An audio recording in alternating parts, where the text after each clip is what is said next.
Women prefer man वो don't care, और लड़कियां बायोलॉजिकली वायर्ड होती हैं एक ऐसे मैन की तरफ सबसे ज्यादा अट्रैक्ट होने के लिए जो टू मच केयर शो नहीं करता है, नो केयरिंग एटीट्यूड शो करता है, और एटलीस्ट उन्हें ऐसा फील होता है, ऐसा सच में लगता है कि उसे घंटा कोई फर्क नहीं पड़ता है। तो आज की वीडियो में मैं आपको यही ब्रेक डाउन करके बताने वाला हूं कि ये वर्क क्यों करता है, इसके पीछे की साइकोलॉजी क्या होती है, और साथ ही में इस नॉलेज को आप कैसे अपने फायदे के लिए यूज कर सकते हो अगर आपको पहले किसी ने फ्रेंड जोन करा था या फिर आपको घोस्ट किया जा चुका है। और अगर आप ये जानना चाहते हो कि लड़की इतना जल्दी इंटरेस्ट को लूज क्यों कर देती है, तो ये वीडियो आपके लिए थोड़ा पेनफुल हो सकता है, बट आपको फुल क्लियरिटी जरूर से मिल जाएगी। तो बिना टाइम वेस्ट करे वीडियो की शुरुआत करते हैं। पॉइंट नंबर 1 होगा caring too much too soon screams no options. ये सबसे बड़ी गलती होती है जब भी एक इनसिक्योर लड़के की लाइफ में कोई लड़की आती है ना, तो वो दिन रात सिर्फ उसी के साथ टेक्सटिंग में लगा रहता है, अपने रूटीन को पूरी तरीके से ड्रॉप कर देता है, दोस्तों को बिल्कुल ही भुला देता है और अपनी फ्रेम को भी लूज कर देता है। स्टार्टिंग में काफी ज्यादा स्वीट सा लग सकता है, बट लॉन्ग टर्म के अंदर ये एक तरीके से सिर्फ एक ही बात का सिग्नल भेजता है, एक ही चीज चिल्ला चिल्ला कर बोल रहा होता है कि इस बंदे की लाइफ में और कुछ इंपॉर्टेंट करने के लिए है ही नहीं, इसके पास और भी कोई ऑप्शंस है ही नहीं जो उसे इंटरेस्टिंग लगते हो, या फिर ये किसी और पर्सन के लिए डिजायरेबल पर्सन है ही नहीं। और जहां पर आपकी ओवर अवेबिलिटी होती है वो एक तरीके से अट्रैक्शन को मार देती है। आप अपनी दुनिया का सेंटर पूरी तरीके से उसे ही बना लेते हो, और जहां पर नो ऑप्शंस वाला बंदा हमेशा जिसे कहते हैं ओवर कंपनसेट करता है, हर चीज में जिसे कहते हैं उसे डिसरिस्पेक्ट जिसे कहते हैं टॉलरेट करनी पड़ती है, वहीं पर ऑप्शन वाला बंदा बहुत ही रिलैक्स्ड होकर चूज करता है। आपकी क्लिंजी एनर्जी एक तरीके से प्रेशर को क्रिएट करती है, बट जो आपको चूजिंग एनर्जी होती है वो एक तरीके से कॉन्फिडेंस को भी शो करती है, उसके अंदर क्यूरियोसिटी को बिल्ड करती है। जब आप इंस्टेंटली बहुत ही ज्यादा अवेलेबल रहते हो ना, कि मतलब आवाज दी और आप हाजिर हो, आप पहले से वेट कर रहे हो कि कभी तो इंटरेस्ट बिल्ड होगा, एक होप में जी रहे हो, आप वो रिजेक्ट भी कर चुकी हो सकती है, इंटरेस्ट बिल्कुल भी ना हो ऐसा भी हो सकता है, लेकिन फिर भी आप जिसे कहते हैं बॉयफ्रेंड वाली एनर्जी सारी वो एफर्ट्स डाल रहे होते हो कि कैसे ना कैसे बस काम बन जाए, तो ऑटोमेटिकली अट्रैक्शन ड्रॉप होता है, क्योंकि वो कभी भी जिसे कहते हैं एक ऐसी चीज को वैल्यू देती नहीं है जो बहुत ही ज्यादा इजीली अवेलेबल होती है, because scarcity creates demand. Second point में समझते हैं डिजायर थ्राइव्स ऑन अनसर्टेनिटी। आज के मॉडर्न डेटिंग वर्ल्ड की एक कड़वी सच्चाई है कि अट्रैक्शन का सबसे बड़ा किलर पता है क्या होता है? सर्टिनिटी। आप खुद ही एक एग्जांपल से समझ लो, मैं आपको एक एग्जांपल देता हूं। आप एक मूवी देखने जाते हो, एक वेब सीरीज देखने जा रहे हो, अचानक से आपका दोस्त आकर आपको 5 तरीके के स्पॉइलर दे देता है कि मेन जो क्लाइमैक्स में हुआ है वो सारी चीजें बता देता है, तो क्या आपको लगता है कि मूवी देखने के बाद आपको उतना मजा आ पाएगा? इस तरीके से लड़की के दिमाग में उसे भी अट्रैक्शन को फील करने के लिए हल्की सी इमेजिनेशन, हल्की सी क्यूरियोसिटी, एक तरीके से कह सकते हैं स्पार्क चाहिए होता है। लेकिन आप क्या करते हो ना, पूरी तरीके से उसकी लाइफ में इन्वॉल्व होकर पूरी तरीके से अपना रूटीन, किस समय पे हग रहा होगा, किस समय पे क्या कर रहा होगा, इस समय पे लेट जाता हूं, इस समय बोर फील कर रहा होता हूं, कभी किसी चीज में मन नहीं लगता, सब कुछ ही शेयर कर देते हो। बट जहां पर सारी चीजें रिवील हो जाती है ना, वहां पर इंटरेस्ट आ ही नहीं सकता है, क्योंकि हम पहले से ही जानते हैं कि क्या होने वाला है। और आपकी ओवर अवेबिलिटी सिर्फ कंफर्ट को क्रिएट करती है, कभी भी डिजायर को नहीं। बट जब उसके मन में क्यूरियोसिटी पैदा होती है ना, कुछ सवाल उठ रहे होते हैं कि इस वक्त ये क्या कर रहा होगा, इसकी लाइफ में क्या चल रहा होगा, ये मेरे में कितना ज्यादा इंटरेस्टेड है, वहीं पर जिसे कहते हैं एक तरीके से वो एंटिसिपेशन कर रही होती है, उसे किसी भी तरह का कंफर्ट नहीं मिलता, और आप उसके दिमाग में एक तरीके से रेंट फ्री जिसे कहते हैं रह रहे होते हो। मतलब कुछ ऐसे क्रियोसिटी गैप्स होते हैं, कुछ ऐसे लूप्स होते हैं जो आप कॉन्वर्सेशन को पीक पे एंड करते हो ना, जब वहां पर इसे कहते हैं आप छोड़कर जाते हो। कई लोग क्या करते हैं, क्लोजर तक लेकर जाते हैं, खींचते ही रहते हैं, मतलब कॉन्वर्सेशन को जब तक पूरी तरीके से वो बोर ना हो जाए। गुड बाय, थैंक यू, बाद में बात करते हैं, ओके ठीक है, ये सारी चीजें करना बंद कर दो। क्यूरियोसिटी गैप्स को, इमोशनल हुक्स को जिसे कहते हैं प्लांट करना सीखो।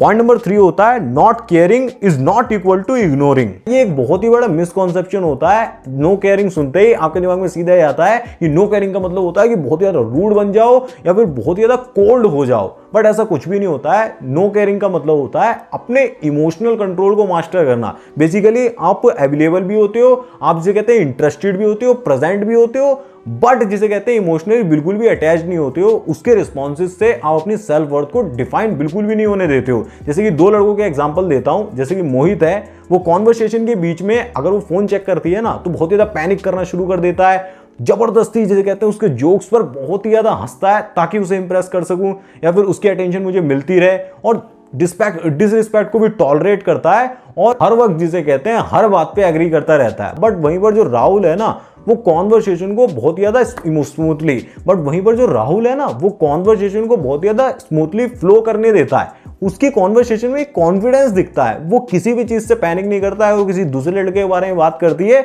वो सडनली अपनी बाउंड्रीज को सेट करता है, पैनिक नहीं करता है, उसके बाद कुछ मीनिंगफुल सा इंपॉर्टेंट लेकर आता है। अब आप खुद ही गैस करो कि कौन सा लड़का उसे ज्यादा एक्साइटिंग लगेगा, उसके अंदर इंट्रीग को पैदा करेगा। मतलब नेचुरली वो बस ये बोल रहा होता है कि I like you but I don't need you, और यही जो उसकी एनर्जी होती है, कॉन्फिडेंट एनर्जी होती है, लड़की को ऑटोमेटिकली उसकी तरफ लीन फील करवाती है, वो झुकाव महसूस करती है। फोर्थ पॉइंट में समझते हैं, respect comes before attraction, there is no attraction without respect. आपकी पर्सनैलिटी बहुत ज्यादा डैसिंग है, आपकी पर्सनैलिटी बहुत ज्यादा चार्मिंग है, आप करिज्मेटिक पर्सन हो, आपका लुक्स अच्छा है, बिहेवियर अच्छे से शो कर रहे हो, लेकिन अगर रिस्पेक्ट नहीं है ना तो कुछ भी नहीं होगा। रिस्पेक्ट हमेशा बेस की तरह वर्क करती है, जो रिलेशनशिप में होनी चाहिए। जैसे कि एग्जांपल के लिए एंड मौके पर अगर उसने प्लान को कैंसिल कर दिया ना, और आप सिंपल सा रिस्पांस दे देते हो कि कोई प्रॉब्लम नहीं है, अगली बार ट्राई करते हैं, तो समझ लो कि आप रिस्पेक्ट को खो दोगे। इसकी जगह आप स्ट्रॉन्ग रिस्पांस देते हो कि इस बार तो ठीक है, बट नेक्स्ट बार हम पहले से ही प्लान करेंगे, किसी भी हार्श टोन में नहीं, नो ड्रामा, नो जिसे कहते हैं क्लिक बेट ऐड करना, किसी भी तरीके का गुस्सा नहीं करते हो, सिर्फ अपने स्टैंडर्ड्स को मेंटेन करते हो, स्टैंडर्ड्स को बताते हो। और एक तरीके से जो वुमेन भी होती है ना, वो ऐसे मैन को पसंद करती है, लीडर्स को पसंद करती है जिनके अपने स्टैंडर्ड्स होते हैं। उसके साथ ही अट्रैक्शन नेचुरली ग्रो करता है, उसके साथ ही अट्रैक्शन नेचुरली ग्रो करता है। बट कई बार ऐसा रियल लाइफ में होता है कि हम सिचुएशन को पूरा समझ तो रहे होते हैं, हमारे पास सॉल्यूशन भी होता है, बट उसे किस तरीके से अप्लाई करा जाएगा, किस टाइमिंग पे क्या बात रखनी होती है, कितना डिस्टेंस रखना होता है, किस टाइमिंग पे इग्नोर करना होता है, वो सारी चीजें मैच नहीं होती है ना, तब भी काम नहीं बनता है। तो वो पर्सनली आप जिससे कहते हैं मेरे से कॉल पर बात करके चीजों को डिस्कस कर सकते हो। अगर आप मेरे कॉल सेशन को बुक करना चाहते हो तो उसका लिंक डिस्क्रिप्शन में दिया हुआ है, check it now. Fifth point में समझते हैं the danger of overcompensation. अब यहां पर most of the guys fall करते ही हैं, वो ऐसा सोचते हैं कि अट्रैक्शन एक स्कोर बोर्ड की तरह होता है, जहां पर मेरे जितने ज्यादा नंबर्स होंगे ना, जितना ज्यादा मैं एफर्ट्स डाल रहा हूंगा, उतना जल्दी वो फॉल कर जाएगी। जैसी कोई लड़की पसंद आती है ना, पसंद है वो तो अच्छी बात है, लेकिन आप ओवर जिसे कहते हैं चीजें करना शुरू कर देते हो, ओवर फेवर देना शुरू कर देते हो, इंस्टेंटली जिसे कहते हैं गिफ्ट्स को देना शुरू करते हो, विदाउट कमिटमेंट के बॉयफ्रेंड वाली एनर्जी शेयर करते हो, और उसके स्केड्यूल के अकॉर्डिंग, उसके बिहेवियर के अकॉर्डिंग अपना स्केड्यूल चेंज करना शुरू कर देते हो। तो आपको क्या लगता है कि वो बहुत ही अट्रैक्टिव फील करती है? नहीं, उसके दिमाग में सिर्फ इतना आता है कि इसके पास कोई ऑप्शंस ही नहीं है, और ऑप्शंस ना होने की वजह से आप बहुत ज्यादा उसकी नजरों में बहुत ज्यादा वीक पर्सनैलिटी नजर आते हो। इंस्टेंटली आपको बहुत ज्यादा अच्छा फील होता है, बट लॉन्ग टर्म में ये अट्रैक्शन को पूरी तरीके से गिरा देता है। देखिए, जब काइंडनेस बहुत ज्यादा फियर से आ रही होती है ना, इनसिक्योरिटी से आ रही होती है, तो वो अट्रैक्शन को गिराती है, वो काफी ज्यादा ब्रेव लगती है। बट अगर आप जिसे कहते हैं काइंडनेस आपकी चॉइस होती है, आपकी कोई नीड नहीं होती है, तब वो रियल अट्रैक्शन को पैदा करती है। 6 पॉइंट में समझते हैं, हर brain runs on dopamine. Dopamine is equal to anticipation chemical. ये एक तरीके से हैप्पीनेस वाला हार्मोन होता है, जिससे आपको इंस्टेंटली बहुत ज्यादा मजा फील होता है। इसी हार्मोन की वजह से जिसे कहते हैं इंस्टाग्राम को स्क्रॉल करने का आपके अंदर एडिक्शन पैदा होता है। दूसरा, सीरीज को आप बिंज वॉच करते हो और बहुत ज्यादा पॉर्न वीडियोस के एडिक्टेड हो जाते हो, क्योंकि इंस्टेंटली आपको ग्रेटिफिकेशन मिल रहा होता है। बट जो प्रिडिक्टेबल बिहेवियर होता है वो डोपामिन को खत्म कर देता है। नो डोपामिन, वहां पे कोई डोपामिन नहीं होता है। अनप्रिडिक्टेबल बिहेवियर बट आपकी ग्राउंडेड एनर्जी डोपामिन को रिलीज कराती है। इसीलिए कई बार ऐसा होता है कि लड़की के दिमाग में कुछ लड़के ब्रेक के बाद भी याद रह जाते हैं, वो बाद में भी सोच रही होती है कि ये बंदा बोल के क्या गया है। वहां पर आप बिल्कुल भी रिच नहीं थे, हैंडसम भी बिल्कुल नहीं थे, बस आप अनप्रिडिक्टेबल थे। पॉइंट नंबर 7 मोस्ट इंपॉर्टेंट है, how to use this without becoming a jerk. अब दोस्तों, लास्ट का फाइनल ट्रूथ और सबसे इंपॉर्टेंट पॉइंट यही है कि आप कभी भी जर्क मत बनो, कभी भी कहते हैं अपनी फेक अल्फानेस को कभी भी मत दिखाओ। चीजों को बैलेंस करके चलो, अपनी लाइफस्टाइल को, अपनी ग्रोथ को प्रायोरिटी पर रखो, अपने गोल्स को प्रायोरिटी पर रखो। आप इंटरेस्ट तो दिखाओ, लेकिन ऑब्सेशन क्रिएट मत होने दो, नीडीनेस को बिल्कुल शो मत करो, क्योंकि लड़की सिर्फ ऐसी मेंस को सबसे ज्यादा पसंद करती है जो केयर नहीं करते हैं, मतलब इन द सेंस बैलेंस में लेकर चलते हैं। सबसे पहले वो खुद को चूज करते हैं, उसके बाद जिसे कहते हैं वो प्रायोरिटी पर आती है। आपका मैसेज बिल्कुल ही क्लियर होना चाहिए कि मैं केयर तो करता हूं, बट अपनी आइडेंटिटी और किसी के हाथ में नहीं देता हूं